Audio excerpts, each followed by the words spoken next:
bonjour à tous, petit déjeuner de l'Alliance Digitale.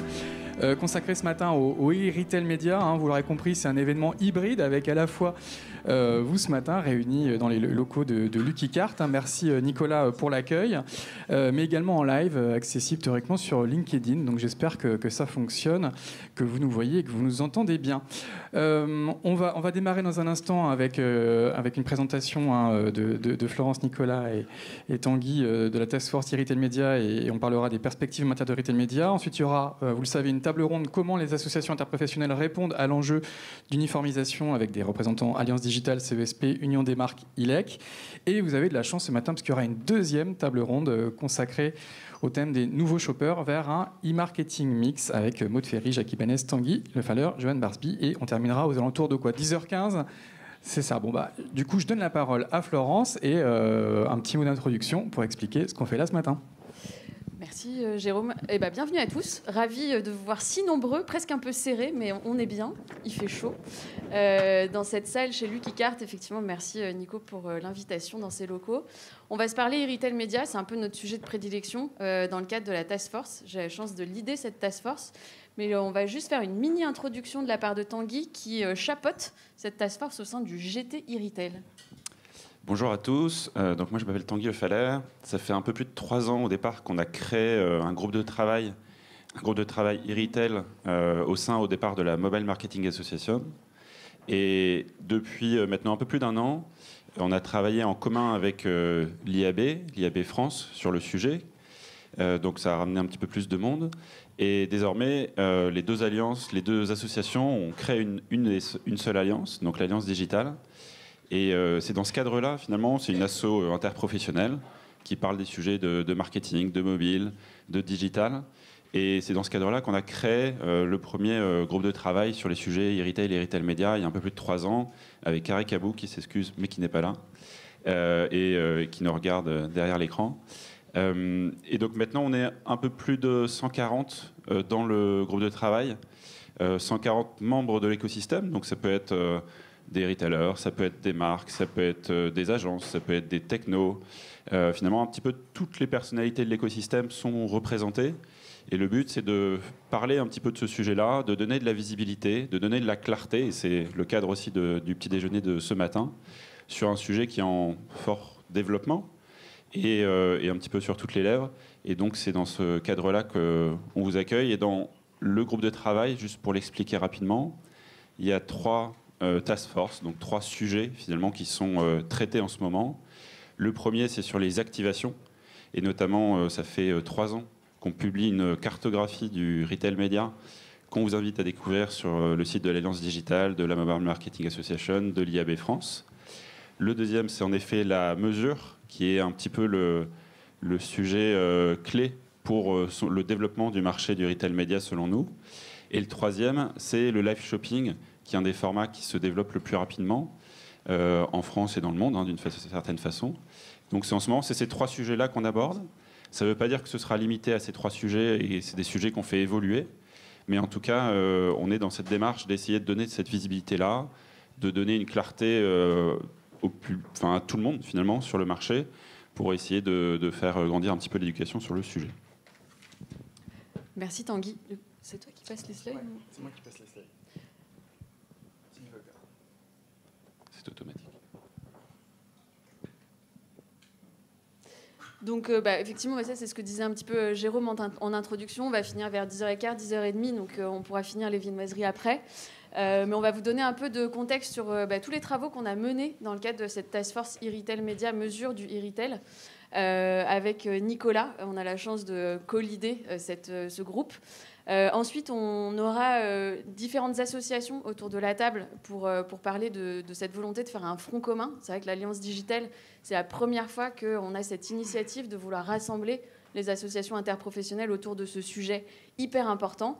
Et à la fin, on a une super table ronde qui nous attend sur le e-marketing mix, donc un sujet un petit peu connexe finalement au retail média, mais un éclairage de quelques experts du marché.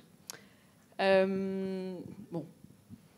Ils sont beaux, hein. Ils sont magnifiques. Tanguy le disait un petit peu en introduction, on a la chance d'avoir pas mal l'écosystème global dans le cadre de cette task force. On a, alors je vous ai mis quelques logos, même peut-être pas tous les logos qui sont autour de cette table, mais dans les grandes lignes, on a les régies pub, on a les adtech, on a les retailers, on a aussi eu la volonté d'avoir quelques annonceurs autour de la table qui ont jalonné nos réflexions parce que, in fine, la mesure du e-retail média, ça sert à qui ? Ça sert aux marques. Donc on a eu, dès le départ, en fait, cette volonté d'intégrer les marques dans notre réflexion et dans cette capacité à construire la roadmap la plus pertinente pour eux. Et tous nos travaux ont toujours été dirigés dans ce sens-là.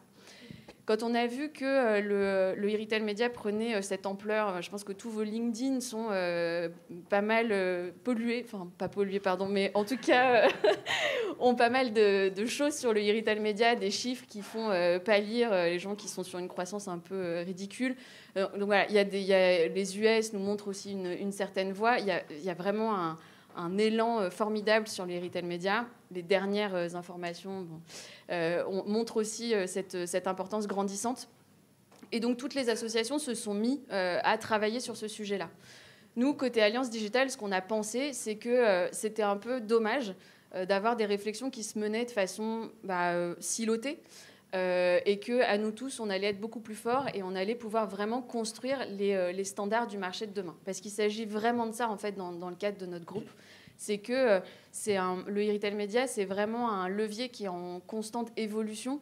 Il y a des nouveaux acteurs tous les jours ou presque, il y a des nouveaux formats, il y a des nouvelles façons de communiquer à travers ce levier. Donc il y a un besoin d'uniformisation, de standardisation, de lisibilité, de transparence que nous, on essaye d'incarner avec nous tous autour de la table pour pouvoir donner les clés pour les différents acteurs. Et d'ailleurs, un petit point, mais c'est vrai que dès le départ aussi, il y avait des premières discussions avec d'autres groupes, d'autres associations, l'ILEC notamment qui parlera tout à l'heure, l'Institut du commerce. Donc il y a beaucoup de choses aussi qui se faisaient côté retailer, côté marque dès le départ. Mais on a eu cette volonté, notamment Florence et Nicolas, de se rapprocher dès le départ finalement de marques pour avoir aussi leurs ressentis, les interviewer, essayer de mieux comprendre leurs attentes, pour essayer de faire évoluer le marché. Exactement. Et donc, depuis qu'on a kick-off ce groupe, maintenant, en octobre 2021, ça commence à remonter, donc ça fait 1 an quasiment tout pile, on a, dès le kick-off, en fait, on avait intégré quelques marques dans la réflexion en leur partageant les grandes idées qu'on avait en tête, en leur demandant un peu leur retour sur quelles étaient leurs attentes propres. On avait pris un panel assez large, finalement, d'annonceurs différents, des gros, des petits, côté plutôt alimentaire, côté plutôt cosmétique, pour le coup. Et en fait, on a essayé de créer la roadmap qui a été la nôtre et qui nous a animés pendant toute l'année, sur la base aussi de ces attentes-là. Et donc, on a fait beaucoup de choses, mine de rien, on en est super fiers. Après avoir créé donc, cette roadmap et avoir fait quelques tables rondes, on s'est bien alignés tous ensemble, etc., on a écrit un livre blanc. Je vous invite à le lire. Je pense que vous l'avez déjà tous lu parce qu'on en parle beaucoup ces derniers temps. Mais en tout cas, voilà, on a voulu créer ce livre de référence sur le sujet de la mesure. Donc, vous y trouvez pas mal d'éclairages, d'ailleurs, de certains qui sont aujourd'hui ici, à travers leurs propres yeux, donc des yeux de retailers, des yeux d'annonceurs, des yeux d'associations interprofessionnelles, pour pouvoir vous donner vraiment ce guide de lecture de la mesure du e-retail média. Donc, si ce n'est pas fait, je vous invite à le lire. Il est disponible sur le site d'Alliance Digitale, évidemment, et vous pouvez le télécharger. En plus, c'est gratuit. Donc, ce livre blanc, on en parlera dans les détails avec Nicolas juste après. Cet été, on a eu une deuxième étape, parce qu'après cette volonté de donner de la lisibilité au marché, on voulait aller plus loin, et notamment dans une capacité à certifier les différentes technologies, les différents acteurs autour de cette mesure. Donc là, c'est une deuxième réflexion qu'on a ouverte. Encore une fois, on a invité quelques marques à débattre sur le sujet avec nous, donc avec les membres de la task force, mais aussi avec quelques marques, pour pouvoir se dire, finalement, est-ce que c'est ça vos attentes ? Est-ce que si on va vers là, ça correspond à ce que vous cherchez à savoir, à comprendre, et est-ce que ça va vous aider dans votre quotidien ? Bon, ça tombe bien, ils ont tous dit oui. Donc, on a décidé de commencer ces travaux sur une notion de validation des méthodologies, de certification. Et Olivier, côté CESP, en parlera un petit peu tout à l'heure. Et donc Q4 2022, c'est aujourd'hui, c'est un peu le kick-off front commun, on a appelé ça comme ça, c'est presque un peu politique, mais finalement pas du tout.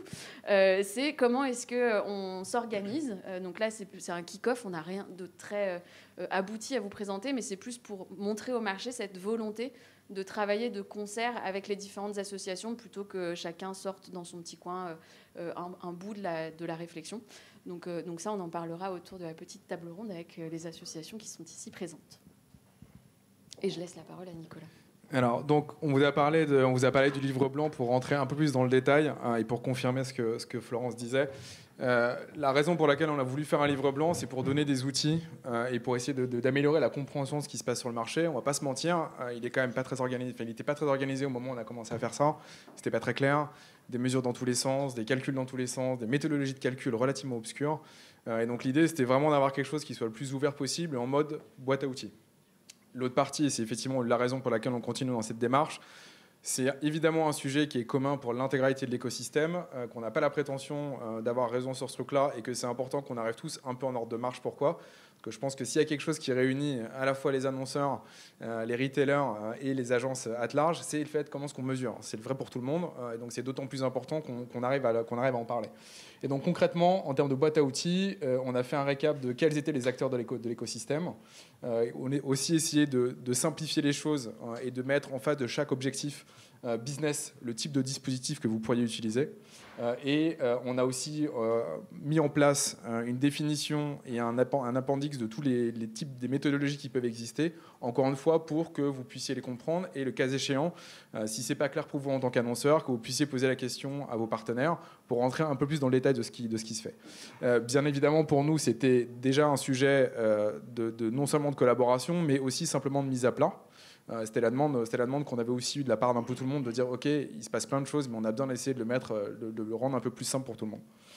Et donc dans le contenu, vous aurez la cartographie, le mode d'emploi des méthodologies, la matrice d'activation avec l'aide de l'IDC et le lexique complet du retail média. Donc, vous l'aurez compris, le livre blanc pour nous c'était une première étape, c'est-à-dire c'était l'idée encore une fois de pouvoir mettre les choses à plat et comment est-ce qu'on avance à partir de là. On s'est tous alignés sur le fait qu'il y avait 3 méthodologies principales en termes de mesure, nommément la B-test, la comparaison de périodes et la modélisation. Et donc on a reconnecté avec Olivier pour voir concrètement comment est-ce qu'on pouvait avancer là-dessus. Et donc il y a 2 aspects qui vont se faire. Le premier, c'est entre guillemets de valider ces méthodologies comme étant pertinentes. Et ensuite, c'est ce qu'on va faire là dans la deuxième partie du travail du projet, de proposer en fait des certifications avec le CESP pour chacun des acteurs. Simplement pour vérifier que ce qu'on dit est bien ce qu'on fait, et encore une fois dans une volonté de transparence et de clarifier quelles sont les méthodes de calcul. L'objectif évidemment de donner confiance au marché et d'apporter de la transparence. Et en termes de moyens, c'est aujourd'hui aussi la raison pour laquelle on fait le petit déjeuner, c'est que c'est un appel à participation pour les différents groupes qui veulent se faire soit certifier, soit qui veulent comprendre comment va fonctionner la certification. Et donc c'est ce qu'on cherche à faire. Et l'objectif, c'est de réussir à plier ça d'ici Q2 2023. C'est ambitieux. C'est très ambitieux. Donc on a aussi plein d'autres idées. Je pense que vous l'avez compris, on aime bien faire vivre ce sujet. Il est tellement primordial que voilà, on a d'autres jalons. Et on a notamment un groupe qui s'est monté aussi sur la partie extension d'audience, parce qu'il faut savoir que dans le livre blanc tel qu'il est fait, on parle vraiment du on-site et on a mis de côté l'extension d'audience parce qu'on pense que c'est un sujet à part qu'il faut traiter aussi de façon vraiment poussée, etc. Donc on a la chance d'avoir 2 personnes qui vont vraiment nous aider sur ça, qui sont Marina et Camille. Et donc on a commencé, on va dire, les discussions et on vous partagera en temps et en heure la roadmap qui est associée et les différents jalons qui vont être là pour cette extension d'audience. Sujet hautement complexe. Et en tout cas sur lequel il y a un vrai besoin de lisibilité et de compréhension, ne serait-ce que sur la définition qui a été notre première discussion avec Marina et Camille sur en fait c'est quoi l'extension d'audience. Je pense qu'on a eu à peu près autant de réponses que de convives autour de la table. C'est là qu'on s'est dit il y a peut-être un sujet à creuser. Donc pareil, je rebondis sur ce que tu dis Nicolas sur l'appel à participation. Évidemment au sein de la task force, mais aussi toutes les personnes qui gravitent autour de ces sujets-là. N'hésitez pas à prendre contact avec nous ou avec Marina et Camille directement pour pouvoir alimenter la réflexion autour de ces sujets.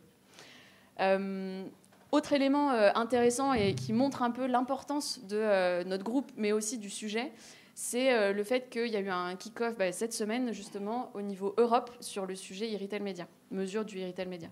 Ça se passe à l'IAB Europe, et l'objectif, c'est déjà de prendre en considération les travaux qu'on a menés en France, parce que finalement, on est quand même assez avancé sur tout ce qu'on a fait, donc il y a des best practices à venir chercher chez nous, et de construire des travaux pour uniformiser un petit peu cette approche au niveau Europe. Donc là, encore une fois, super intéressant. Ça veut dire que toutes les réflexions qu'on a pu avoir dans le cadre du groupe de travail vont s'élargir au niveau européen. Et l'uniformisation, bon, déjà en France, elle est complexe. Au niveau Europe, j'ose même pas imaginer. Mais en tout cas, ça vaut le coup d'avoir les échanges et de voir un peu comment est-ce qu'on peut se mettre en ordre de marche tous ensemble autour de la table. Et puis, du coup, tu en parlais, la certification, on est en train de réfléchir, enfin, même la réflexion est déjà pas mal avancée sur cette partie certification. Du coup, se pose la question de la certification au niveau Europe aussi. Mais en tout cas, tous les travaux qu'on va mener côté France vont servir ces éléments-là. Et on l'a mis un peu en continu. L'idée, c'est effectivement de valider toutes ces approches et tous les livrables qu'on va pouvoir travailler avec les différentes parties prenantes, et aussi de se coordonner avec les différentes associations pour s'assurer qu'on ne se marche pas sur les pieds et que chacun apporte son œil à travers chacune des associations a son propre objectif, a ses propres typologies d'adhérents. Donc voilà, et tout le monde autour de la table devrait pouvoir s'entendre sur un travail commun. On verra après comment on le met en forme plus spécifiquement.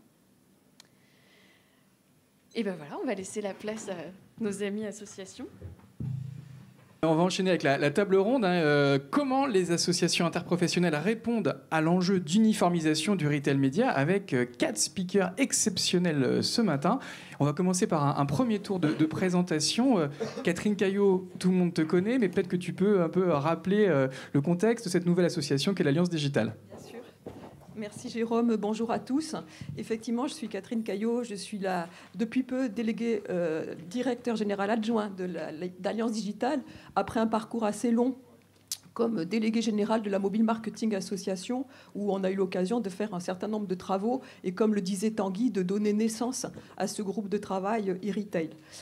Alliance Digitale, aujourd'hui, c'est une association qui est née du rapprochement entre l'IAB France et la Mobile Marketing Association, et on a une particularité vraiment qui nous place en bonne position pour parler de mesure et d'uniformisation de la mesure. C'est qu'en fait, on rassemble tous les acteurs du marketing digital, et ce, comme Tanguy l'a un petit peu évoqué au travers de son groupe de travail, au travers de 4 secteurs principaux, puisqu'on a la chance d'avoir des adhérents qui sont issus du monde des médias, donc régie, éditeur, du monde de la tech, que ce soit AdTech ou MarTech. J'essaye d'articuler correctement. Également des agences conseils, agences médias. Et pour finir, last but not least, on a aussi des membres qui sont des marques, donc des marques, des annonceurs, et qui effectivement ont la chance aussi d'être rassemblés au sein d'un club du marketing mobile qui est devenu club du marketing digital et qui nous inspire beaucoup sur les attentes de ces marques. On aura l'occasion d'en reparler. Donc un écosystème assez global qui positionne Alliance Digitale au cœur de ces réflexions qui vont rassembler différents types d'acteurs sur notamment la mesure. Merci. À ta gauche, Olivier Defresne, bonjour, qu'on connaît bien aussi au sein de l'Alliance Digitale et qui est directeur associé du CESP. Est-ce qu'on peut rappeler aussi en quelques mots, quelques chiffres, l'activité de cet organisme de certification ? Bien sûr, bonjour à tous. Olivier Defresne, directeur associé du CESP, comme le présentait notre ami. Donc le CESP, c'est l'association interprofessionnelle qui regroupe les médias, les annonceurs et leurs agences en vue de la transparence et de la qualité de toutes les solutions qui permettent de valoriser les inventaires publicitaires.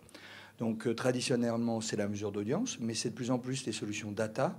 On peut parler justement avec la MMA du développement de Drive to Trust, qui permet depuis 1 an et demi de certifier toutes les solutions, aussi bien sur la qualité des segments, qualité de l'activation et qualité de la mesure de l'impact du Drive to Store. Et puis également des audits qui sont réalisés pour des solutions ponctuelles qui souhaitent valoriser soit leur technologie, soit leur méthodologie.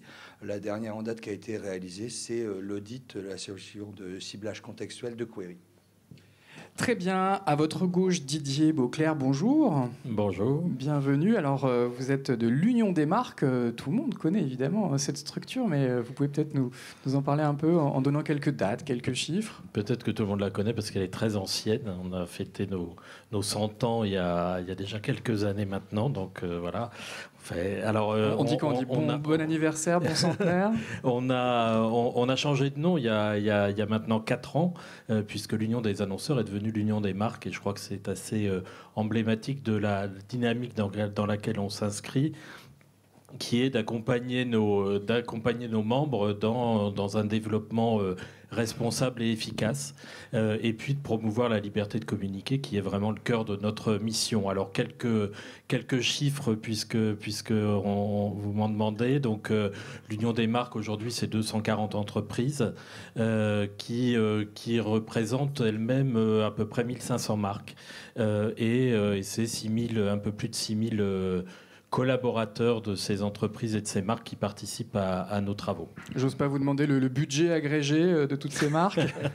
Ça doit intéresser du monde dans cette salle. Eh ben, alors, c'est une bonne question et je ne le connais pas, et parce qu'il est très difficile à calculer, en fait. Hein.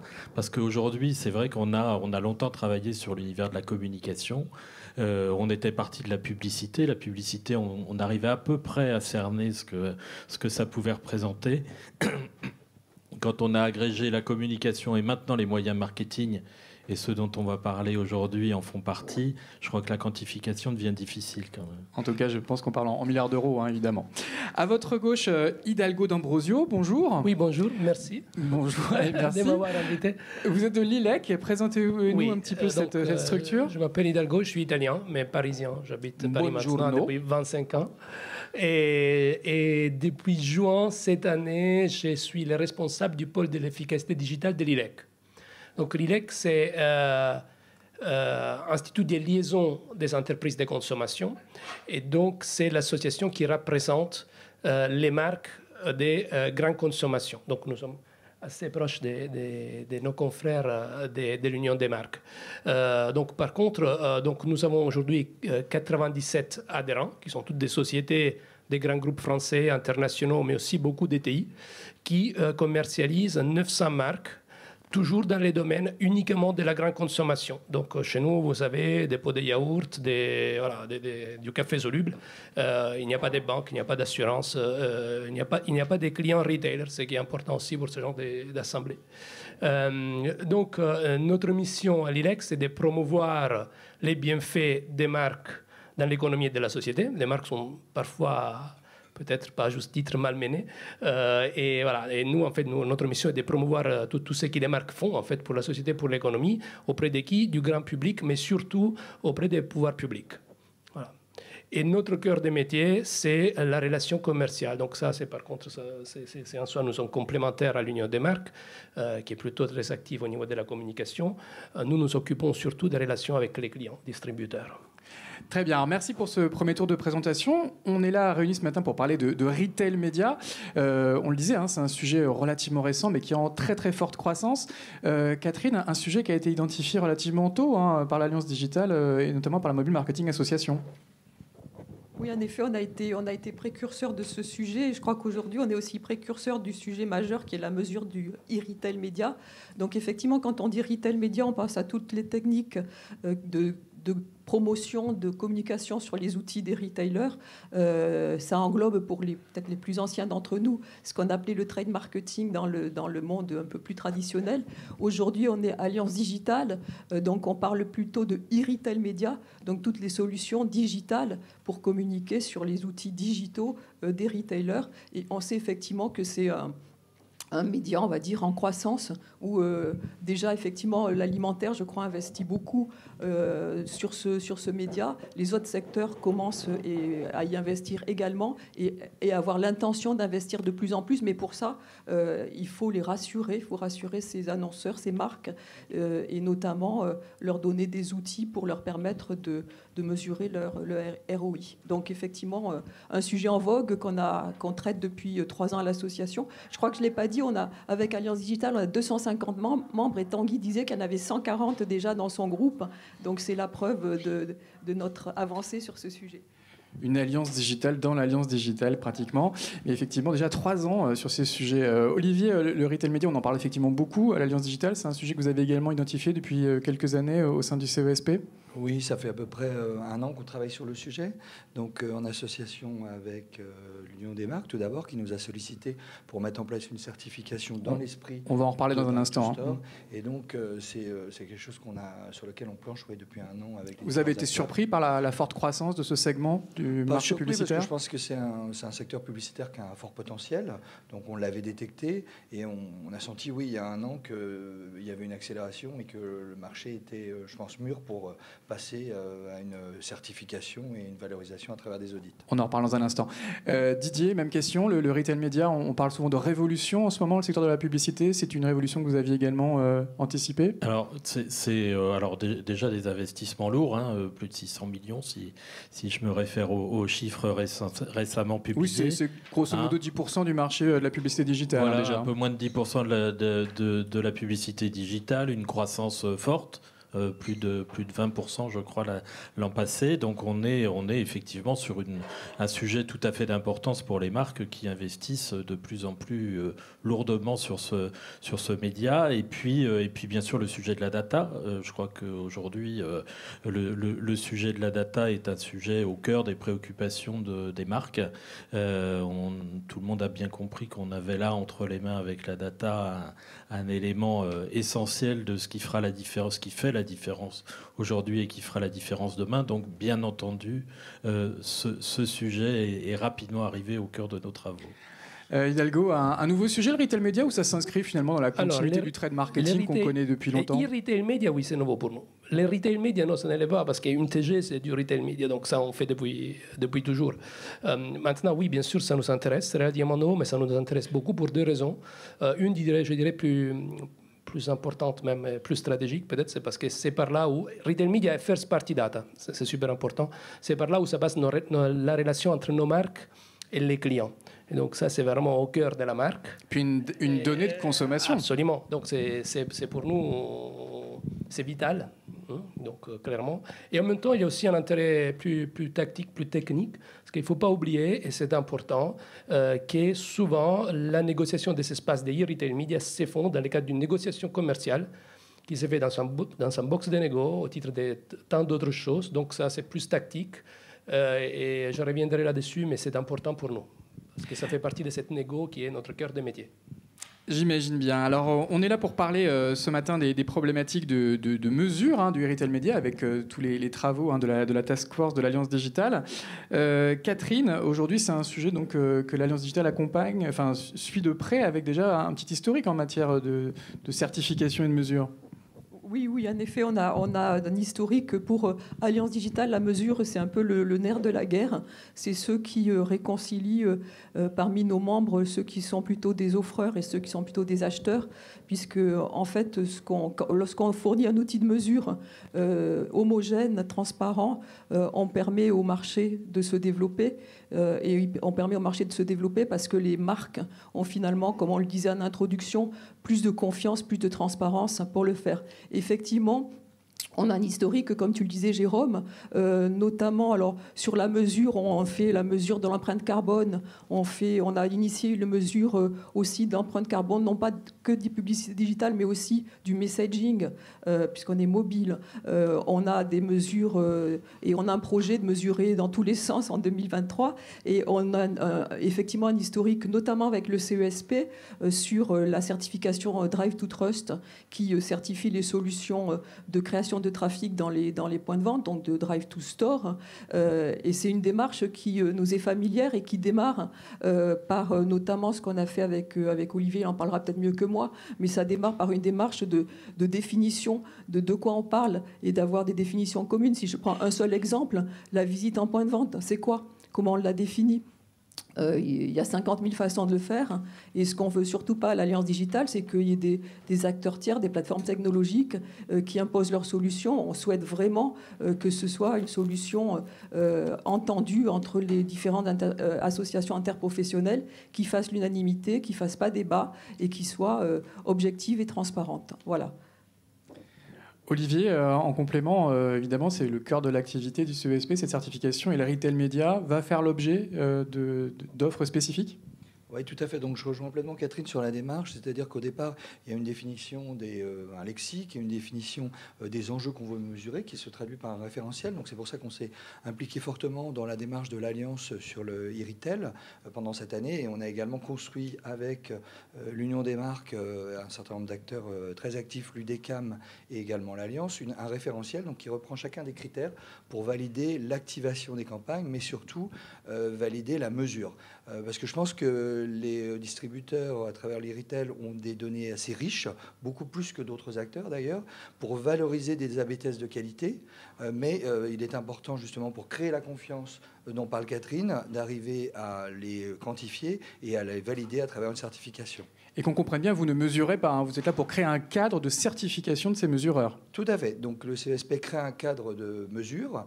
Là, on est pour le moment en train de faire le tour des différents e-retailers pour recueillir leurs réflexions, voir la faisabilité des critères qu'on a partagés pour un développement, en effet, en Q1 2023. Et là, c'est d'offrir au marché une certification pour permettre à ces solutions de se faire certifier et de garantir cette transparence et la qualité des mesures. Didier, cette certification, cette labellisation future du retail média, c'est un sujet important pour vous ? Alors oui, c'est un sujet tout à fait important. Je crois que on a vu, et c'est vrai dans tous les marchés naissants, même si celui-là, on vient de le dire avant, l'est pas tout à fait. Mais en tout cas, chacun a développé ses propres solutions avec ses propres savoir-faire, ses propres architectures et son propre vocabulaire. Donc c'est vrai que face à tout ça, et c'est vrai du retail média comme c'est vrai de tous les univers, les marques ont besoin de points de repère et puis de pouvoir comparer les solutions, de pouvoir comparer la performance et de l'analyser de manière fiable. Et je crois que ça passe par un travail en amont d'harmonisation et de concertation, comme celui qu'on a entamé avec le CESP et avec la MMA Alliance Digitale, pour justement s'assurer qu'on avance tous dans le même sens et qu'on a des bases communes. C'est ce qu'on a fait sur les médias traditionnels de très longue date. Je crois qu'on est dans une démarche très cohérente aussi sur le retail média, donc oui. Hidalgo, un complément sur ce besoin de certification du marché ? J'ai étudié les livres blancs attentivement hier et il y a deux mots en fait qui ressortent pour moi qui sont absolument fondamentaux, sont la transparence et l'harmonisation. Il faut bien comprendre qu'aujourd'hui, pour nous, pour une marque, ce qui est important, c'est de pouvoir comparer en toute transparence, en confiance et pouvoir décider de nos investissements en connaissance des causes, parce qu'on est dans un monde des moyens de plus en plus limités au niveau des budgets. Et donc, chaque dollar investi, il faut savoir que ça je dis dollar parce que tu vois... Ouais, on parle en euros. J'ai toujours bossé pour des boîtes américaines. Et donc, chaque euro investi, on doit savoir ce que ça rapporte, on doit pouvoir comparer. Et disons, si on n'arrive pas à avoir ces niveaux de transparence, de confiance, ça sera bien sûr un facteur très limitant en fait, des investissements. Et dans le digital, il y avait peut-être des environnements un petit peu trop opaques ces dernières années. Il y a vraiment besoin d'ouvrir un peu le capot. Mais et de voir disons comment que ça le marché fonctionne. est encore totalement nouveau. Moi, j'ai fait beaucoup de marketing dans les années 90. Quand j'achetais un GRP, je savais ce que j'achetais. Je savais comparer entre un TF1 et un M6. Je savais ce que c'était. Et aujourd'hui, si j'achète un espace d'e-retail chez une régie d'un client plutôt que d'un autre, ça n'est pas forcément comparable et c'est un problème. Il y a un besoin de standards communs. Absolument, absolument. D'accord. Alors, un mot également sur cette table ronde qui réunit 4 associations. Il y a une vraie volonté, Catherine, aujourd'hui, de collaboration sur l'interprofessionnel, sur l'interassociatif, pour justement faire émerger ces standards ? Oui, je pense vraiment que c'est une nécessité. D'ailleurs, la preuve en est, Alliance Digitale, c'est dans nos gènes de s'allier. On est du rapprochement entre deux associations, l'IAB et la Mobile Marketing Association. Le groupe de travail e-retail est né aussi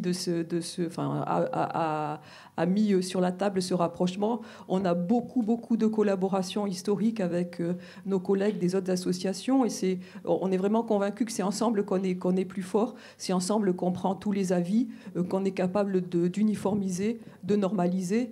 Donc oui, c'est vraiment une volonté très très forte et qu'on a déjà mis à l'épreuve de différents travaux de notre côté. Olivier, également, un mot sur cette démarche peut-être un peu plus large qu'auparavant en matière de certification? Ouais, pour moi, elle est vraiment obligatoire parce que si on prend l'exemple du CESP, on sait faire une certification qui soit la plus exhaustive possible, puisque le but, c'est de ne pas fermer les acteurs, et la plus claire possible pour pouvoir évaluer en toute transparence les différents critères.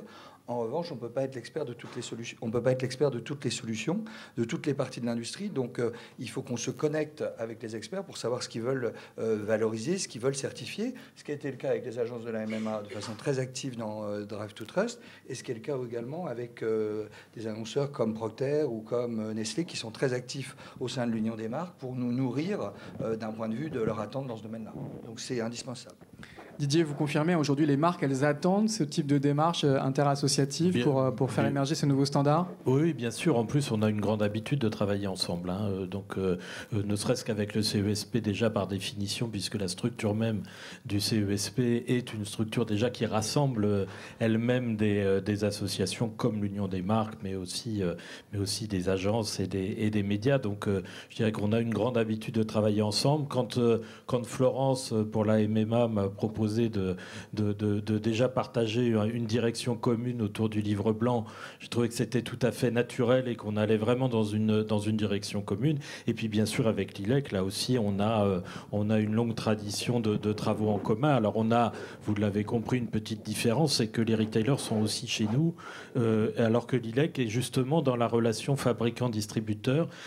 Et typiquement sur un sujet comme celui d'aujourd'hui, ce sujet de la relation fabricant-distributeur est aussi au cœur de la nécessité de bâtir justement un cadre commun, un référentiel commun pour sortir un peu, pour permettre aux marques de sortir de cette tension que tout le monde sait réelle entre ces univers.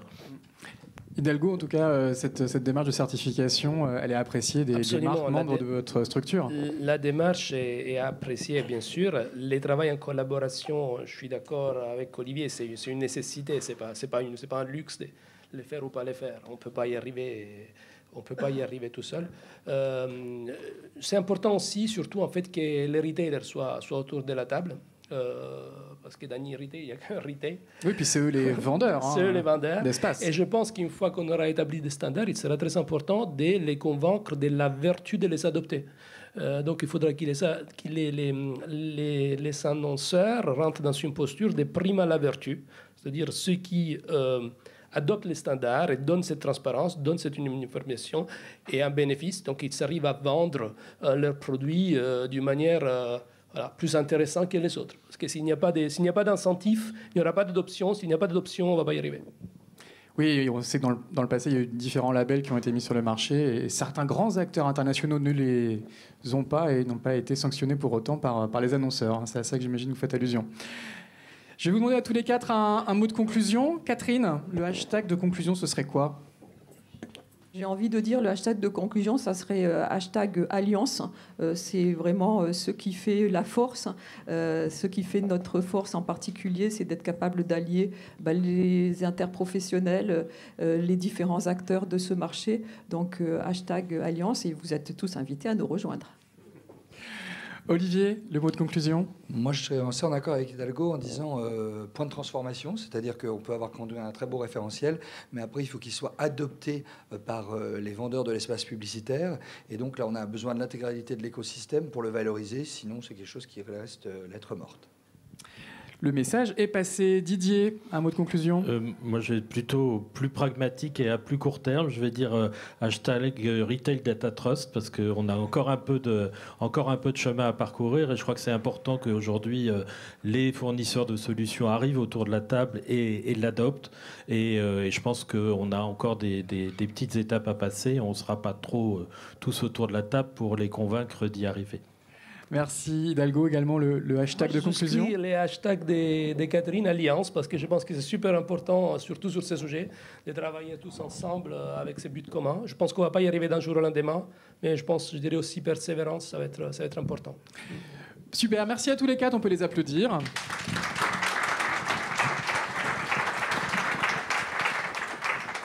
Et on va enchaîner avec notre dernière séquence, une table ronde animée par Nicolas, qui est derrière moi. Nouveau shopper vers un e-marketing mix. Merci Jérôme. On va le faire assez simplement. L'objectif, c'est effectivement qu'on ait une discussion le plus ouverte possible. Je vais vous laisser chacun vous présenter. On va commencer par Yoann, et après on va remonter. Bonjour à tous, donc moi je suis Yoann Barsby, je suis directeur associé pour Publicis Commerce. Voilà, chez Publicis Commerce, on accompagne les marques dans leur accélération en e-retail. C'est ce que j'ai fait toute ma carrière. Et justement, tous les potentiellement accompagnements sur l'accélération de la performance, sur, on l'espère, tous les leviers du marketing mix dont on va parler aujourd'hui. Bonjour à tous, je m'appelle Jack Ibanez, je travaille chez VPAD, la régie publicitaire des VP, ex-vente privée. Je travaille dans la construction de l'offre de différents produits publicitaires de notre plateforme de retail media, plus spécifiquement dans nos produits du search, qui permet de toucher plus de 50 millions de membres en Europe. Bonjour à tous, donc moi je m'appelle Maude Ferry-Vilsec, je suis l'ancienne directrice e-business de Danone. Depuis 6 mois, je suis une activité de conseil, donc j'accompagne les entreprises qui veulent accélérer en e-business et je suis en phase de création d'entreprise. L'objectif étant de créer un accélérateur incubateur pour équipe e-business, donc l'idée étant d'aider les entreprises, majoritairement du coup annonceurs, à devenir multidisciplinaires, parce que faire du e-business, c'est vraiment toucher toutes les disciplines du e-business, qu'elles soient marketing, commercial, sales, etc. Voilà, donc on se reparle dans 6 mois. Et rebonjour à tous. Moi, je vais juste du coup présenter un petit peu Citrussad que je représente. Donc, j'ai le plaisir de diriger Citrussad en France et diriger le développement de Citrussad. Citrussad, c'est une technologie de retail média et donc qui va permettre à des distributeurs d'aller monétiser leur inventaire, leur site, leur data auprès de marques partenaires, auprès de marques qu'elles soient, on dit captifs, endémiques ou non captifs, non endémiques. Et c'est ce que permet la plateforme de Citrussad, qu'on a depuis quelques mois rapproché d'Epsilon. Donc vous avez peut-être entendu le lancement de la plateforme unifiée Citrussad Power by Epsilon. Merci à tous les 4. Donc, on va commencer par discuter de e-marketing mix. Pourquoi est-ce qu'on a mis ce sujet-là sur la table aujourd'hui ? Et en fait, la raison est relativement simple, dans la mesure où aujourd'hui, c'est assez évident que le shopper, par la porte ou par la fenêtre, est un e-shopper, soit parce qu'il achète des catégories directement online, soit parce que simplement il se renseigne online. Mais le mix qui existe aujourd'hui entre du physique et du digital est absolu. La conséquence de ça, qui est à la fois une bonne nouvelle et un challenge, c'est la quantité de data qui est disponible pour pouvoir travailler ce nouveau shopper. On est passé d'un seul coup moi je me souviens il y a quelques années quand on faisait des analyses shopper, on essayait péniblement de trouver de l'information et là ça s'est complètement retourné, on en a quasiment trop pour pouvoir la gérer et la conséquence de ça forcément c'est que l'industrie en tant que telle essaye petit à petit de rattraper cette nouvelle vitesse et le marketing mix classique tel qu'on l'a connu se modifie au fur et à mesure en e-marketing mix et donc l'idée c'est pouvoir en discuter tous aujourd'hui. Et donc pour commencer, on va commencer sur une définition du e-marketing mix. Maud, je te propose de commencer. Ok, c'est intéressant parce que forcément on s'est parlé une fois avant et alors ça a été la première réaction parce qu'il y a plein de définitions possibles du marketing mix. Et moi spontanément ce qui me vient en fait c'est déjà marketing mix à la base c'est des 4P, donc produit, place, promo, etc. Et quand on rajoute le E devant, ça a mis en perspective du coup des nouveaux assets et des nouvelles, du digital on va dire. En fait, pour moi, c'est la digitalisation du coup du marketing mix. Pour ça, du coup, ça me fait penser au fait le besoin de définir le e-marketing mix. En fait, ce serait de dire quelles sont les règles d'or, les nouvelles règles d'or à mettre en place sur chacun des leviers. Pour faire en sorte que quand on crée un produit ou un service, il soit immédiatement adapté du coup au monde digital. Voilà. Et du coup, ça me fait le pendant également dans ma tête à une démarche qu'on a pu faire plutôt côté sales, parce que moi je suis d'un background sales, autour du category management, parce que finalement le category management c'est l'application commerciale d'un marketing mix, et où on a déjà, dans une autre association interprofessionnelle, mis en place finalement les règles d'or du e-category management.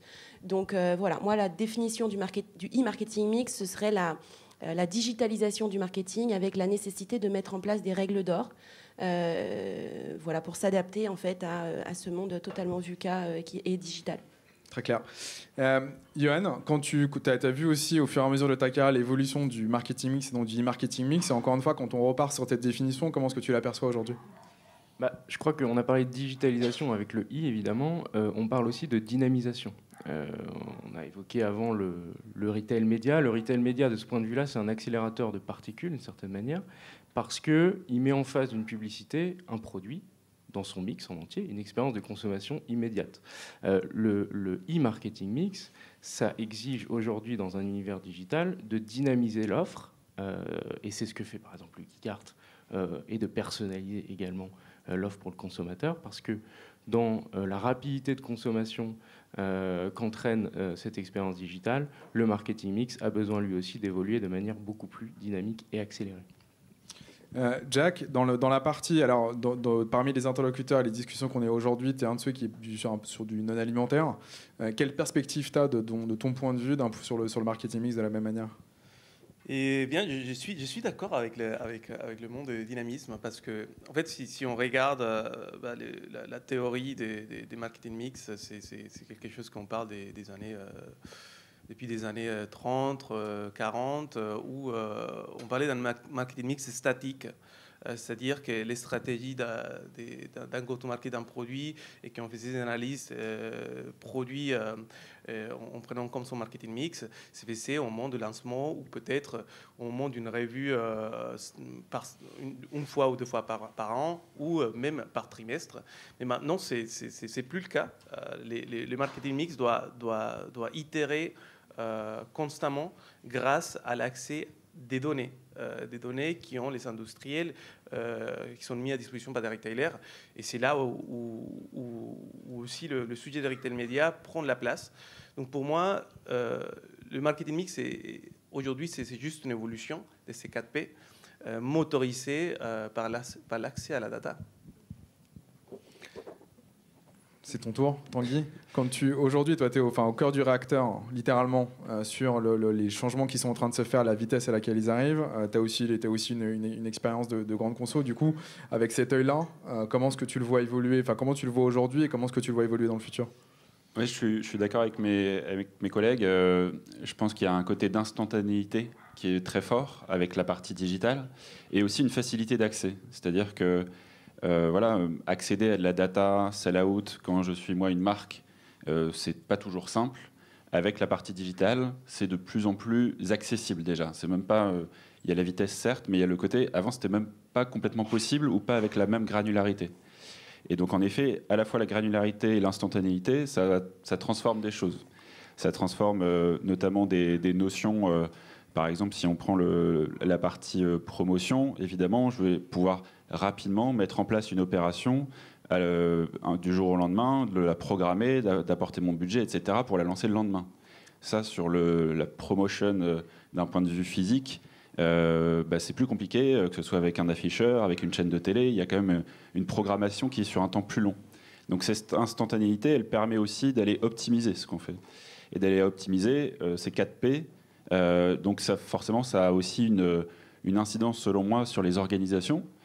Sur l'organisation tant du côté retailer pour permettre d'accéder à cette data et permettre l'accès aux marques, que évidemment du côté marque, avec des plateformes qui puissent permettre de checker où est-ce que je suis en termes d'assortiment, où est-ce que je suis en termes de prix, où est-ce que je suis en termes de mise en avant, et pouvoir du coup optimiser ce qui est fait sur ces différents piliers. Bien sûr. Du coup, ça me fait penser aussi que en fait, envie de rajouter ça, c'est-à-dire que le marketing mix aujourd'hui, quand on le passe on a envie de stretcher. Enfin, dans les 4 piliers, il y en a 2 qui sont déjà, on va dire, assez matures sur le côté Voilà, en effet, la partie promotion, la partie prix, c'est assez dynamique, assez mature dans l'instantanéité, la digitalisation, l'accès aux consommateurs de manière digitale, etc. Sur les leviers place, bon, channel, on va le mettre aussi parce qu'on a quand même maintenant pas mal de channels e-commerce, mais sur le pilier du produit, là, pour le coup, il y a un énorme travail à faire pour le rendre je dis pas que c'est par là qu'il faut aller, mais moi j'ai un background de grande consommation et je suis complètement bluffée. Alors on va mettre de côté l'impact sur la planète, c'est pas du tout ce que je veux dire, mais bluffée par la transformation qu'a eu le monde de la fast fashion. C'est-à-dire que et sur le pilier produit. C'est-à-dire qu'on est passé de 1 à 2 collections par an à une collection tous les 15 jours. Et cette capacité d'accélérer la mise en marché, d'accélérer la variabilité de l'offre, pour moi, est un exemple parfait du e-produit, en fait. Et du coup, le e-marketing mix, pour nous, produits grande consommation, pour moi, c'est un énorme challenge au niveau du produit. Et c'est en effet, je suis parfaitement d'accord avec Tanguy, un challenge commun avec les retailers, puisque une marque est rarement propriétaire de son canal de distribution. Donc voilà.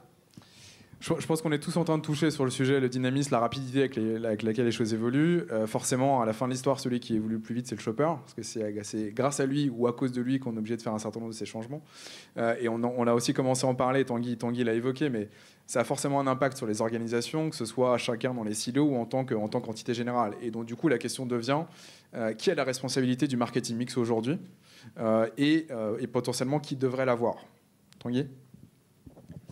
Oui, tu as raison de le souligner. Je pense qu'il y a un vrai changement parce que quand on réfléchit à une organisation d'une marque historiquement, on a une équipe marketing qui est plutôt orientée vers le consommateur et on a quand même plutôt une équipe commerciale qui est plutôt orientée vers son distributeur qui est son client du quotidien. Et là-dessus, l'apport de la data, l'apport de l'action et finalement de savoir ce que fait mon shopper après une action que j'ai réalisée, ça amène forcément une transformation de ça parce que certes, le marketing va avoir cette information supplémentaire pour aller modifier son plan marketing, son plan média, ses actions promotionnelles, etc. Et côté commercial, ça transforme aussi beaucoup les choses parce qu'on n'est pas seulement dépendant d'une relation commerciale de négociation, mais aussi il y a une certaine collaboration qui peut se mettre en place sur le côté où finalement la collaboration par la data peut permettre à une équipe commerciale de se tourner beaucoup plus vers le shopper qu'auparavant. Et ça, je pense que ça modifie grandement les organisations. Ça me fait penser à une entreprise que je connais un petit peu, mais à Unilever, qui récemment a annoncé justement que tous ces hubs digitaux, qui étaient un peu répartis dans des pays clés, ils allaient se transformer, enfin ils sont déjà transformés dans des hubs digitaux et commerciaux. Donc c'est pas une disparition de la partie marketing, c'est plus ils ajoutent la partie commerciale dans leur vision marketing. Et ça, je trouve ça hyper peut-être en avance, mais hyper pertinent par rapport à l'évolution du shopper. Parce qu'en fait, le shopper, il se balade, certes, il se balade sur des sites comme chaque consommateur, mais il est aussi shopper dans son parcours. Et donc, apporter la liaison finalement entre marketing et commercial, ça me semble être quelque chose qui a beaucoup d'avenir. Est-ce que Maud, c'est aussi ce que tu as vu en termes entre guillemets, de diffusion de la responsabilité, c'est-à-dire quelque chose qui avant le marketing mix était relativement clair en termes de responsabilité. Est-ce que tu sens aussi cette diffusion de cette responsabilité un peu partout dans l'organisation ? Ah oui, totalement. Je partage, oui. Donc je ne vais pas paraphraser, mais je pense que la clé d'entrée du parcours d'achat et du shopping journée devient la clé d'entrée, à mon avis, la plus pertinente pour harmoniser l'organisation. Et donc c'est sales marketing, mais c'est aussi supply et finance. On en parlait dans la table ronde juste avant, l'attribution des budgets. C'est quelque chose de très important, la confiance dans les budgets. Et faire du e-business, marketing mix, Cateman, etc., peu importe, ça sous-entend que l'ensemble de l'entreprise finalement soit aligné derrière ça. Donc oui, je partage à 100%. Et je pense que pour les... que ce soit des gros groupes comme Danone ou des plus petits que j'ai pu rencontrer sur les derniers mois, c'est une question qui est présente dans tous les cerveaux, de quelle est la bonne organisation. Et je partage assez le modèle à la Unilever de multidisciplinaire, en fait. Il faut un chef d'orchestre. Et Jack, là, par rapport à ce qu'on est en train de dire, l'évolution est en cours. Est-ce que tu vois des organisations, ou même dans ta propre organisation, quelque chose qui fonctionne particulièrement bien aujourd'hui, ou est-ce que c'est encore quelque chose qu'on doit travailler et qui doit être une priorité pour les organisations ? Je pense que la data ajoute une complexité très forte au niveau des équipes industrielles ou même des retailers qui amènent à ces organisations à se transformer et mettre la data au centre. Et même les compétences des personnes qui gèrent le quotidien pour trouver des synergies et pour trouver les vraies réponses. Dans les cas des VP, nous, on a une approche à data très forte. On voit de Carrefour également avec une approche des data très forte et de plus en plus les marques également. Du coup, je pense que c'est cette complexité que se rajoute maintenant au quotidien des équipes et que tout le monde doit monter en compétence pour mieux répondre à ces nouveaux e-shoppers. Et peut-être pour rebondir sur ce que tu dis, Jacques, je pense aussi en effet qu'il y a des nouveaux rôles d'ailleurs qui sont en train d'être créés dans les organisations. Quand on a une quantité de data importante, que ce soit issue d'un assortiment, issue finalement d'une communication, d'un plan retail média, des choses comme ça, ça amène une autre façon de digérer les résultats d'une activation, des insights sur mes consommateurs, des informations sur mon sell-out. Et ça, forcément, ça amène d'autres profils aussi. Complémentaires à des profils marketing et commerciaux qui sont nécessaires pour la bonne compréhension du business. Oui, la quantité de data a été multipliée par 20, par 50. Et du coup, comment tu peux digérer toutes ces data et avoir des actions concrètes au niveau de commerce, au niveau de market. Je pense que ça devient assez complexe pour des équipes traditionnelles. Et exactement, et justement pour illustrer cette évolution des rôles, nous on le voit beaucoup évidemment côté commerce Publicis dans la constitution des plans médias, où finalement la réflexion elle se fait beaucoup plus largement sur les autres leviers du mix marketing, qu'elle est nourrie au niveau planning stratégique aussi, en fonction davantage des cadencements de lancement produits, des évolutions, packaging, des problématiques qui sont très retail, sans rentrer dans la technique, mais sur les switches de AN, etc., qui posent des complexités, qui demandent d'adapter les plans médias, qui sont nourris en retour par la data qu'on arrive de manière plus structurée à leverager pour la phase d'activation suivante, quoi. Et justement, sur cet aspect qui est de dire, quand on parle du marketing mix, il y a l'organisation en 4P, où on regarde le shopper journey, mais il y a quand même cette sensation que, parce qu'on a plus d'informations, il y a aussi un certain nombre de barrières qui sont en train de tomber, c'est-à-dire ce qu'on appelle du média dans les retail média. En fait, c'est plus du média classique, on peut le mesurer de manière différente, il se rapproche où il est déjà dans l'acte d'achat en tant que tel. Et donc, du coup, la data est en train de modifier la façon dont on s'organise et la façon dont on travaille. D'un côté, c'est incroyablement intéressant, il y a des opportunités qui étaient inconcevables il y a encore 10 ans en termes de compréhension. Mais dans l'autre sens, c'est ce que j'essayais de dire un peu tout à l'heure aussi, c'est qu'il y en a tellement, où ça devient tellement difficile de la gérer. Comment est-ce que vous voyez aujourd'hui, quels sont pour vous les challenges entre le e-marketing mix et la data ? C'est-à-dire là, ça ressort pour tout le monde de dire il faut qu'on le fasse évoluer et c'est forcément sur la data. Je pense qu'on est tous d'accord là-dessus. Mais concrètement, aujourd'hui, est-ce que vous trouvez que c'est quelque chose qui est suffisamment fluide ? Est-ce qu'il y a des blocages ? Et ça, peut-être qu'on essaie aussi d'aller au-delà du fait que ceux qui ont plus de données, évidemment, sont les retailers et que la diffusion est toujours un sujet. Mais au-delà de ça, comment est-ce que vous voyez les choses, la relation entre data et marketing mix ? Peut-être, Ouais, on a parlé du trust, de la confiance qu'on a dans cette data-là. Je crois que les organisations, elles ont encore besoin de gagner en confiance sur le fait que, en mettant à l'œuvre, en mobilisant et en structurant cette donnée retailer, on peut apprendre beaucoup, évidemment, du consommateur et de ce dont il aura envie demain. Et donc, en partie, définir le mix marketing de manière non plus très top-down, marque qui aura tendance à créer le besoin du consommateur à coût justement de plans médias, peut-être parfois un peu de matraquage, mais au contraire, en partant du consommateur et de son besoin, pour créer le bon mix marketing et l'activation ensuite qui va bien, qui touche ce consommateur finalement assez naturellement, puisque le produit a réellement été défini et le mix en fonction de ce dont il a envie, quoi.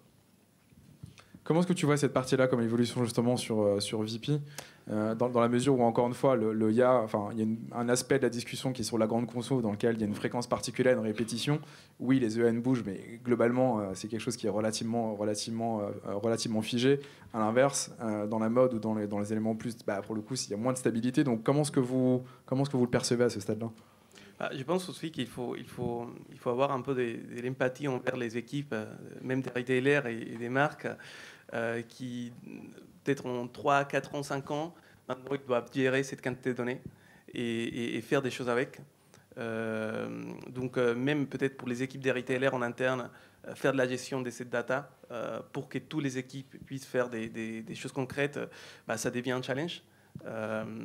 Et ensuite, mettre à disposition ces données à des partenaires pour qu'eux-mêmes puissent prendre des décisions et nous aider à nous-mêmes les mettre en avant ou accélérer leur vente.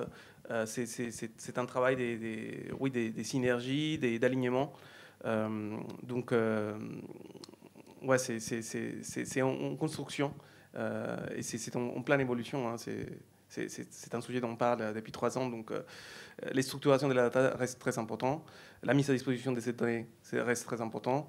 Mais c'est en cours de construction. Tout n'est pas parfait, ce que je veux dire.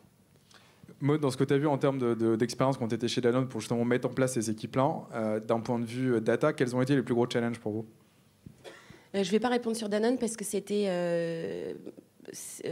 pas le plus pertinent. Je pense que la disponibilité de la data aujourd'hui, en fait, moi, elle me fait rêver à un truc, c'est de créer dans les organisations un binôme avec un lead, donc une personne, on va dire plutôt au niveau stratégique, qui a une vision de ce que la marque ou le retailer, peu importe, mais imaginons une marque, doit porter comme message et quelle est la ligne stratégique de cette marque, qu'est-ce qui est pertinent pour elle, est-ce que c'est, j'en sais rien moi, un message sur sa valeur de marque, est-ce que c'est un enjeu de l'année sur le recrutement, enfin j'en sais rien, il faut une direction stratégique et il lui faut un binôme de data analyst et data analyst c'est pas un métier qui existe côté marque aujourd'hui. Et je pense qu'il est temps de mettre des data analystes côté marque. Analyser quoi ? Analyser la data des retailers, analyser la data des régies, la data des... Bon, bref. Et en fait, ce data analyst, peut-être qu'il a un rôle un tout petit peu différent quand il est côté marque que quand il est côté tech. C'est qu'il a, comme à mon avis, rôle d'être un narrateur et en fait d'être capable de faire parler et de synthétiser l'histoire qui sort de ces chiffres. Parce que je pense que c'est ce qui manque aujourd'hui. Moi, je suis très inspirée par ce qui se passe en ce moment chez Carrefour, leur capacité à utiliser un nombre exponentiel de data au service de la personnalisation. Mais quand on regarde bien, en tout cas c'est mon avis, ils ont des cas d'usage qui correspondent à leur strate. Et il y a avant tout une ligne éditoriale. Donc pour moi, le piège de la data, c'est de se dire qu'il y en a tellement qu'en fait, on pourrait ouvrir toutes les portes. Sauf qu'en fait, à mon sens, il faut qu'une marque ait une ligne directrice et cherche la data en application à cette ligne directrice. Voilà. Est-ce que tu vois en termes de profil, parce que tu parlais de data analyst pour aider à faire des histoires, on a quand même 2-3 data scientists chez Lucky Cart aujourd'hui, et ce qui est vrai, c'est qu'en termes de profil, entre guillemets, la capacité à faire chanter les chiffres, ou en tout cas de les mettre dans une telle manière à ce que ce soit compréhensible, est aujourd'hui forcément un challenge pour toutes les organisations. Ce type de profil-là, aujourd'hui, vous considérez que c'est quelque chose qui existe, ou c'est quelque chose qu'il faut qu'on arrive à créer, à trouver ou à développer ? Je pense que si je devais le recruter là, il faudrait le chercher et le développer. À mon avis, il faut prendre quelqu'un qui a une capacité, qui connaît un peu la tech, mais qui a ensuite une capacité narrative et de prise de recul stratégique. À mon avis, c'est un job à créer, côté marque. Et puis, pour moi, c'est un vrai enjeu. Enfin, c'est quand même bouleverser une organisation qui existe sans data analyst depuis très longtemps et à qui on dit, tiens, on a un nouveau produit, on a fait des études consommateurs, un peu au niveau global, ça va marcher dans ton pays aussi. T'es pas toujours sûr que ça va marcher au final. Alors que là, en fait, grâce à la data, le rôle du data analyst, comme le dit Maud, ça peut être aussi de remonter la bonne information pour prouver que peut-être que ce produit-là est peut-être pas le plus approprié à ce moment-ci, dans ce pays-ci, chez ce retailer-là, parce qu'on a la data pour le prouver. Et ça implique quand même un vrai changement de mindset, en fait, pour les organisations. Parce que quand... le rôle du data analyst, à mon sens, elle est énorme. Parce qu'il peut transformer un peu la façon de réfléchir sur le produit, réfléchir sur la stratégie commerciale et réfléchir sur un assortiment un peu complet. Donc là-dessus, il y a pour moi ce challenge-là, à la fois de recruter des bons acteurs, mais aussi que ce data analyst, si c'est le rôle ou un data scientist, etc., mais puisse être écouté pour que son avis soit vraiment pris en compte dans l'organisation. Et donc là-dessus, je pense que c'est aussi une grosse une grosse avancée à faire de la part des organisations, tant du côté retailer, je pense, que du côté marque. Et il faut faire tomber la différence entre sales et marketing, parce que le volant d'information qu'il y a dans les bilans des campagnes de retail média est énorme. Et en fait, est-ce qu'aujourd'hui, toute organisation se dit « Ok, j'en tire 100% des learnings pour faire évoluer ma strat ?» Je ne pense pas. Donc oui, c'est ça, il y a une sorte de rôle et de statut et d'estrade à donner à ces business analysts qui a changé à mon avis. Petit complément là-dessus, je pense que c'est aussi un challenge humain parce que d'un point de vue individuel, ça fait appel assez traditionnellement à deux parties du cerveau, quoi, hein. C'est-à-dire que traditionnellement, on a formé des matheux, data analystes qui vont être capables de cruncher cette donnée, d'en sortir des insights. Derrière, tu parlais de faire chanter les chiffres. C'est traditionnellement d'autres personnes qui sont capables de le faire. Là, il faut créer des profils qui sont capables de faire les deux. D'un point de vue formation académique, c'est encore évidemment très, très compliqué. Donc, c'est aussi aux organisations en interne de prévoir ces programmes de formation, de montée en compétences, d'accompagnement d'un point de vue humain, je crois. Dans la façon dont on en a parlé pour l'instant, en fait, quand on parlait de changement d'organisation ou d'évolution, on l'a pris sur un angle qui était vraiment, entre guillemets, chacun des silos, quoi. C'est-à-dire d'un côté, les annonceurs, les retailers de l'autre, et ainsi de suite. Et c'était aussi une des démarches, un des constats qu'on avait fait avec Florence quand on a commencé à regarder le sujet de la mesure, ou en tout cas du retail média, qui par définition est un sujet d'écosystème. Et quelque part, la responsabilité du marketing mix chez les annonceurs est un sujet, mais la responsabilité du marketing mix dans l'écosystème, on est encore dans la mesure, effectivement, tout le monde n'a pas le même accès à la data, tout le monde ne s'en sert pas de la même manière. Et donc, du coup, en termes si on essaie de se projeter un peu en termes de collaboration dans l'écosystème, par écosystème, j'entends les annonceurs, les agences, les retailers et autres. Qu'est-ce que vous souhaiteriez aujourd'hui ? Qu'est-ce qui ferait potentiellement plus de sens pour que ce soit quelque chose qui fonctionne de manière un peu plus fluide aujourd'hui et plus efficace ? Moi, je dirais que c'est une capacité à agréger et à rendre la donnée davantage transparente et agnostique, c'est-à-dire qu'elle n'a pas forcément besoin. On a des préconceptions sur cette propriété de la donnée qui fait qu'on a envie de la garder pour soi et de pas forcément la partager. Au final, d'un point de vue écosystème, plus il y a de partage, plus ça nourrit collectivement les réflexions et plus ça fait avancer le marché dans la bonne direction. Donc, je crois que c'est d'un point de vue technologique et décisionnel, bien sûr stratégique, hein, capable de mettre en commun davantage de cette donnée. Moi, je rajouterais un point, mais c'est des choses qui commencent à se créer. C'est l'accès, finalement, un accès un peu commun à la même data. Parce que sinon, on parle souvent, chacun dans son coin, d'une partie de la data. On n'a pas le même périmètre, on n'a pas le même référentiel. Ce qui est important, c'est d'avoir accès à la même data, à la même plateforme. Et ces plateformes commencent à se créer de plus en plus. Maud parlait de Carrefour tout à l'heure. Carrefour est un des acteurs qui a cru beaucoup, dès le départ, à partager sa data, à la mettre à disposition, à la vendre à des marques et pour qu'elle soit utilisée aussi par des agences. Récemment, il y a Galeries Lafayette qui a lancé Taylor Insight, qui est leur plateforme d'insight, qui va peut-être pas aussi loin que celle de Carrefour, mais c'est une vraie démarche sur un autre secteur où on a un acteur qui croit beaucoup au partage de la data pour le bien de Galeries Lafayette, parce qu'en partageant sa data, il est conscient que les marques qui vont l'utiliser vont peut-être renforcer leur présence sur Galeries Lafayette, avoir plus de pertinence dans l'assortiment, plus de pertinence dans finalement leur prix, leurs produits, etc. Et ça révolutionne aussi un peu l'accès, je pense, à cette data commune. Pardon, et ça révolutionne aussi peut-être le rapport de force, peut-être un peu brutal traditionnellement qu'il y avait entre le fournisseur et son distributeur. Ça crée une dynamique beaucoup plus collaborative, beaucoup plus constructive, qui est a priori intéressante pour la suite. Je suis pas sûr qu'on en soit totalement là pour l'instant, mais en tout cas en termes de direction, on doit y arriver. Si on se projetait encore, enfin essayer de le faire encore un peu plus, si vous avez une baguette magique, donc sans contrainte, ça se passe hyper bien avec les retailers, tout le monde est content, il n'y a pas d'inflation, c'est génial. Qu'est-ce que vous souhaiteriez ? Encore une fois, sans contrainte, pour dire un e-marketing mix qui vous ferait rêver, qui serait vraiment le truc ultime, ça ressemblerait à quoi ? Alors, si je dois commencer, on a pas mal parlé du fait que sur les 4 P du e-marketing mix, enfin en tout cas les 4 principaux, c'est le produit qui avait besoin d'être davantage dynamisé. Je suis d'accord avec Maud là-dessus. Pour moi, c'est ça, hein, c'est-à-dire que baguette magique, ce serait presque la capacité pour un consommateur à avoir un produit qui est ultra personnalisé pour lui Et l'autre consommateur qui serait en train de regarder ou de naviguer sur la même page produit, on aurait finalement un produit qui serait différent dans sa conception et dans le mix en entier, quoi. Jack ? Pour moi, ce serait une marketing mix scientifique, mais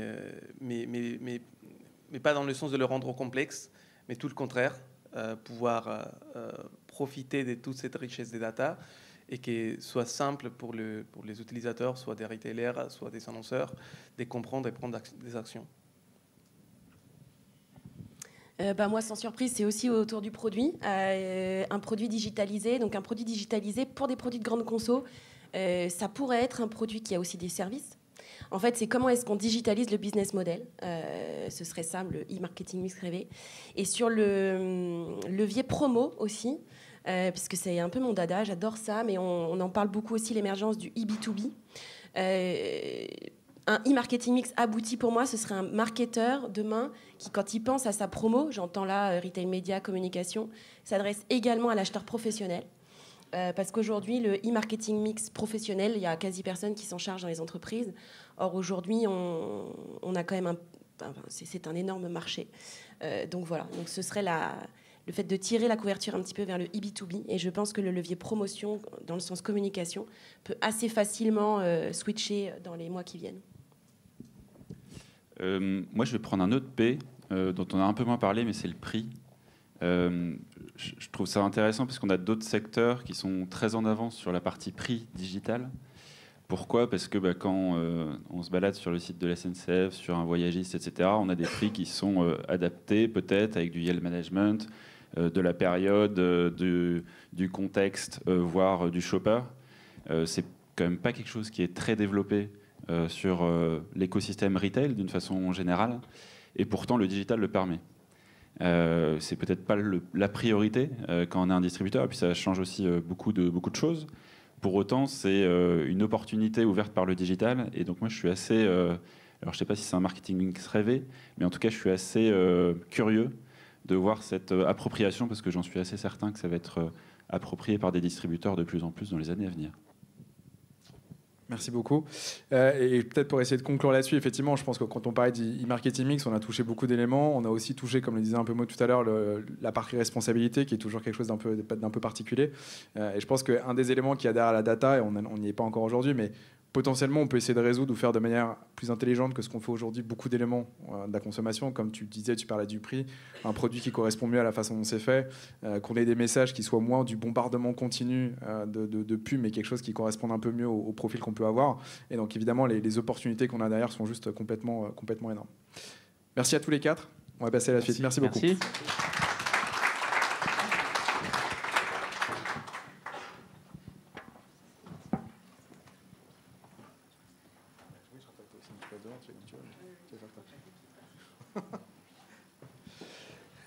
On va prendre un peu de temps pour des questions si vous en avez. Alors on va surtout prendre les questions en physique, je pense que ce serait techniquement plus facile. Avez-vous des questions ? Personne ? Si. C'est souvent la première qui est la plus compliquée à poser. Hein. Oui. Est-ce qu'il y a une question, monsieur ? Ah, pardon. Oui, bonjour, Frédéric Ollier, Weborama. J'avais une question sur la disponibilité de la donnée. Est-ce que vous sentez que les distributeurs mettent facilement leurs données accessibles pour que vous puissiez justement faire des analyses de mesures ? Excellente question. Tu veux commencer ? Vas-y. Alors, si on veut faire une réponse très courte, je dirais oui. Je trouve que quand on regarde ce qui se passe un peu de l'autre côté de l'Atlantique, on voit que les distributeurs sont par défaut beaucoup plus ouverts sur la partie data. Nous, en France, on a un passif avec un peu la création du drive, du click and collect tel qu'on le connaît aujourd'hui. On a été assez précurseurs en France. Donc il y a tout cet héritage de la data offline qui nécessite une transformation des e-retailers qui est peut-être un petit peu plus complexe. Mais on voit que les natifs, ceux qui se sont mis un petit peu plus tard sur la partie digitale, sont très ouverts à partager cette data. Et la deuxième partie que je voudrais dire, c'est que quand on voit l'écosystème qui gravite autour du retailer, que ce soit un LiveRamp, un Lucky Cart ou d'autres qui gravitent autour du retailer, sont aujourd'hui capables de se plugger directement, de récolter de l'information. Alors après, dans l'usage de cette information, voilà, il y a d'autres d'autres aspects, et peut-être que Nicolas t'en dira 2 mots. Mais en tout cas, on sent que ça s'ouvre un petit peu. Et la troisième partie, pardon, il y avait une troisième partie finalement.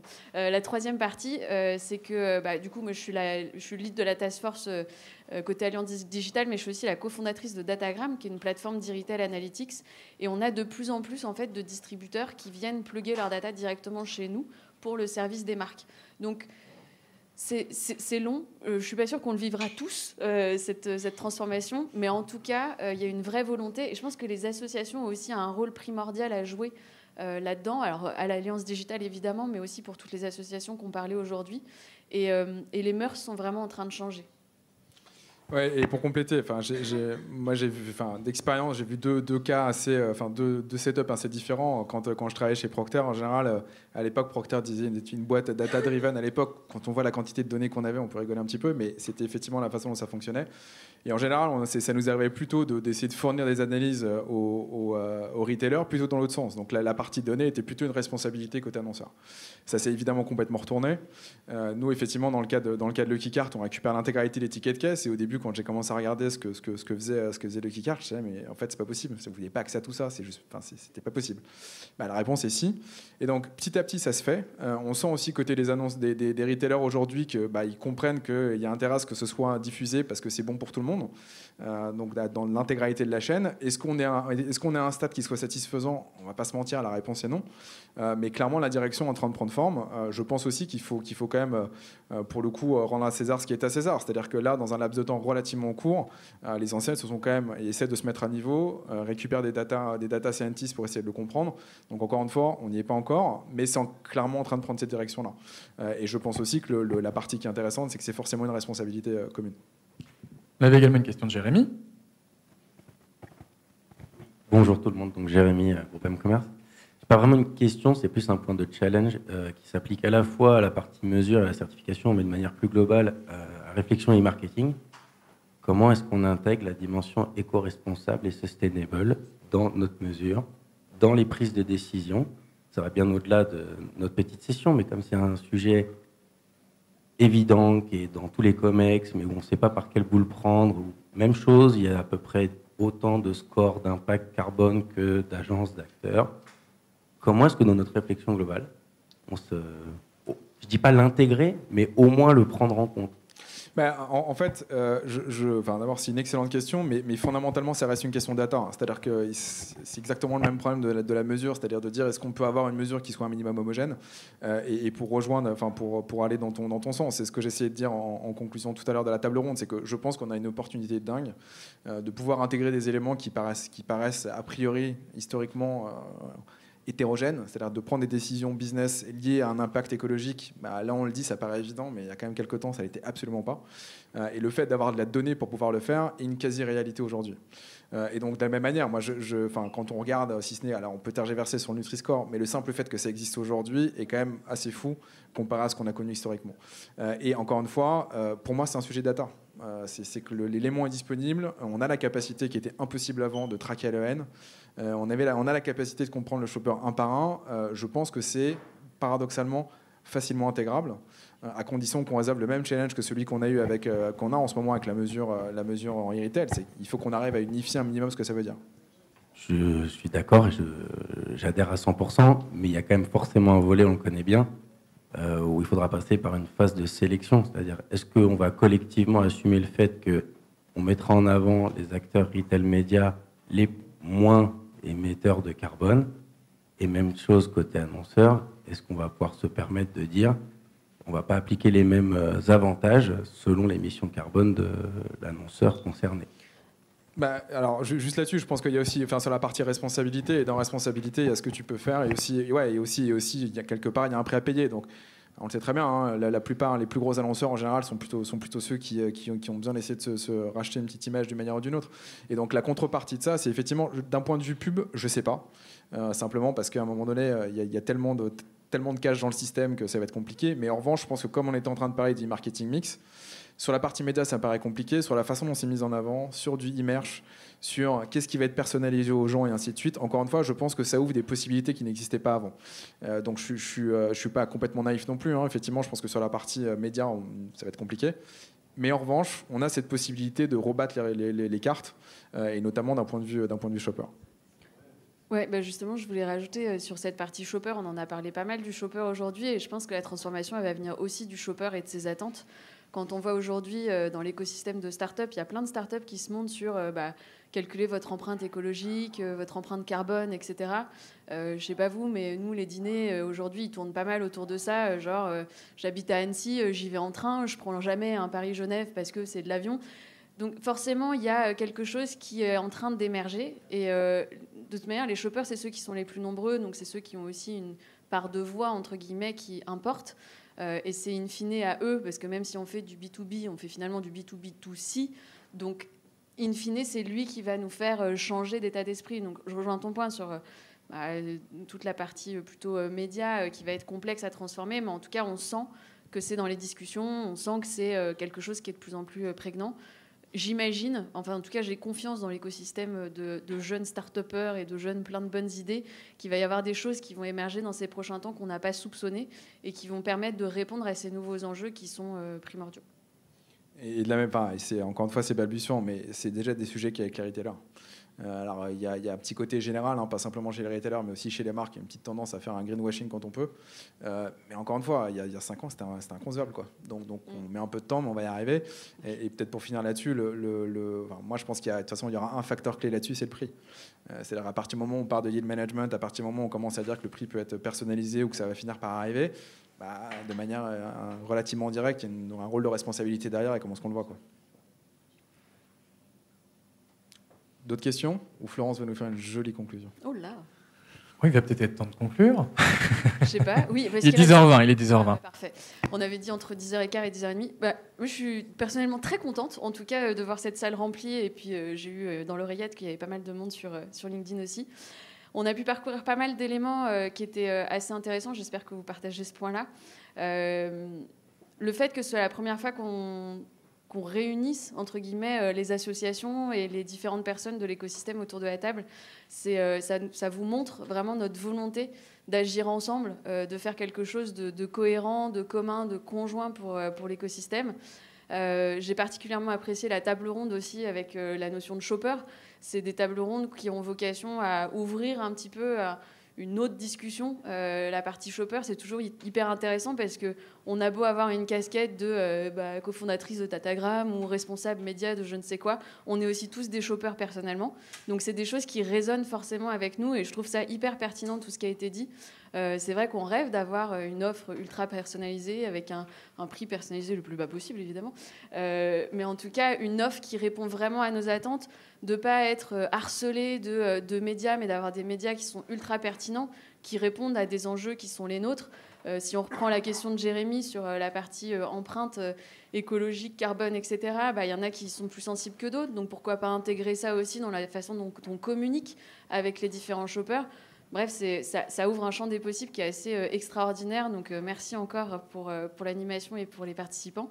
Et puis merci à vous, les garçons, pour la partie table ronde et Catherine d'avoir coordonné un peu pour l'Alliance Digitale. Et voilà, je pense. Et on va se donner rendez-vous peut-être au forum dans quelques jours. Ah mais oui, le forum, le 1er décembre. Catherine, tu veux en dire 2 mots? C'était pas prévu. On peut même appuyer sur le bouton parce que je crois qu'il y a des flashcodes qui voulaient avoir des accès directs. Donc le forum d'Alliance Digitale aura lieu le 1er décembre en présentiel avenue Georges V, donc dans un lieu assez prestigieux. Je vous invite vraiment à vous inscrire si vous voulez flasher. Normalement, ça fonctionne. Le troisième code. On est parti pour parler de différents sujets. Le climat, l'employabilité, tous les sujets réglementaires pour une partie un petit peu, je ne sais pas si c'est sociétal qu'il faut dire, et puis aussi les sujets qui intéressent les marques au sens business, le futur, le métaverse, la conversion. J'en oublie forcément, il y a beaucoup de sujets, il y a beaucoup de beaux speakers. On a notre ministre Jean-Noël Barrot qui conclura ce forum. Donc voilà, inscrivez-vous, venez nombreux. On sera ravis aussi de networker avec vous et vous serez probablement ravis de networker entre vous. Donc c'est le 1er décembre et les inscriptions sont ouvertes. Et je peux rajouter que derrière les 2 autres gènes codes, vous pouvez pas gène code d'ailleurs, QR code, vous pouvez flasher le LinkedIn commun à Alliance Digitale. Et puis ce petit déjeuner, comme bien d'autres, a été filmé et vous le retrouverez sur la chaîne du marketing digital que vous pouvez flasher dans le premier QR code. Voilà. Et on remercie on le laisse quelques secondes pour que vous puissiez en profiter. Et on remercie la quarantaine d'intervenants qui étaient aussi sur LinkedIn et qui nous ont suivis ce matin. Merci. Eh bien, il est temps d'applaudir tous les intervenants et de passer au petit déjeuner. Merci à tous. Au revoir.